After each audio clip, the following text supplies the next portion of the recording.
Bharat China को लेकर दो बड़ी मेजर अपडेट्स निकल कर आ रही हैं। पहली अपडेट आ रही है भारत के सबसे बड़े ट्रेडिंग पार्टनर होने को लेकर। हाल ही में ये खबर आई थी कि फाइनेंशियल ईयर 2021 से लेकर 2022 के दौरान भारत का सबसे बड़ा ट्रेडिंग पार्टनर अमेरिका रहा। यानी भारत के सबसे बड़े ट्रेडिंग पार्टनर के रूप में अमेरिका ने चाइना को रिप्लेस कर दिया। बताया गया कि अमेरिका और भारत के बीच कुल बायलैटरल ट्रेड 119 बिलियन डॉलर्स रहा, जबकि भारत और चाइना के बीच 115 बिलियन डॉलर्स रहा। ये खबर आते ही वायरल हो गई क्योंकि चाइना पिछले कई सालों से भारत का लार्जेस्ट ट्रेडिंग पार्टनर बन रहा था और इस साल अमेरिका का चाइना को रिप्लेस करना ये दर्शाता है कि भारत और अमेरिका कितने क्लोज आ रहे हैं। फिर क्या था, जैसे ये खबर आई सामने से चाइना की तरफ से इसके ऊपर प्रतिक्रिया आ गई है और चाइना ने कहा है कि भारत का सबसे बड़ा ट्रेडिंग पार्टनर अमेरिका नहीं बल्कि चाइना ही है। चाइना के विदेश मंत्रालय के प्रवक्ता ने पिछले कल प्रेस ब्रीफिंग के दौरान बोला कि भारत और अमेरिका के बीच बढ़ते ट्रेड से उनको कोई भी ऑब्जेक्शन नहीं है और न ही वो ट्रेड वॉल्यूम की रैंकिंग्स में इंटरेस्टेड हैं। लेकिन भारत का सबसे बड़ा ट्रेडिंग पार्टनर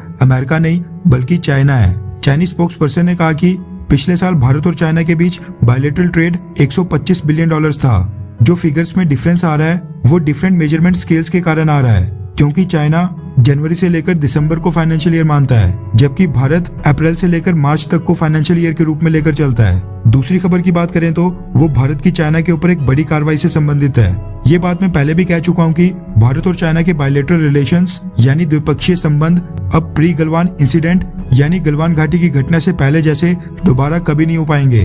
भारत ने कई मौकों पर चाइना के साथ बातचीत और टेबल के ऊपर टॉक्स के मुद्दे को उठाया है, लेकिन सामने से चाइना लद्दाख LAC से कुछ ही मीटर्स की दूरी पर ब्रिजेस, हेलीपैड्स और एयर स्ट्रिप्स कंस्ट्रक्ट करते जा रहा है। भारत के नॉर्थ ईस्ट से लगते बॉर्डर के पास नए गांव बसाते जा रहा है।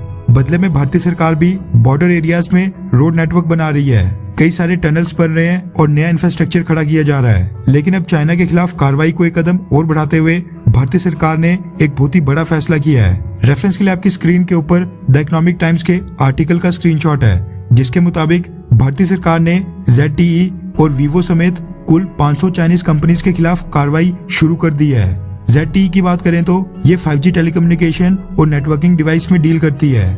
Vivo तो भारत में काफी पॉपुलर कंपनी है और ये IPL की टाइटल स्पॉन्सर भी रह चुकी है।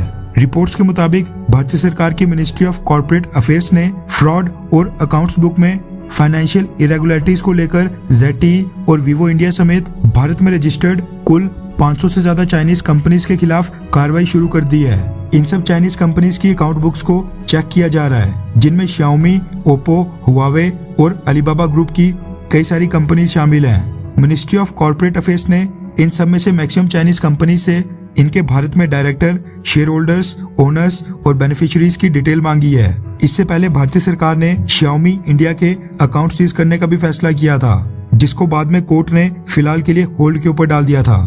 भारतीय सरकार के इस कदम से ये तो साफ हो जाता है कि जब तक चाइना LAC के ऊपर पीछे नहीं हटेगा, भारत में चाइनीज कंपनीज के खिलाफ क्रैकडाउन ऐसे ही जारी रहेगा। क्या चाइनीज कंपनीज के खिलाफ कार्रवाई करके मोदी सरकार बिल्कुल सही कदम उठा रही है? हाँ या फिर ना? नीचे कमेंट करके अपनी राय जरूर बताएं।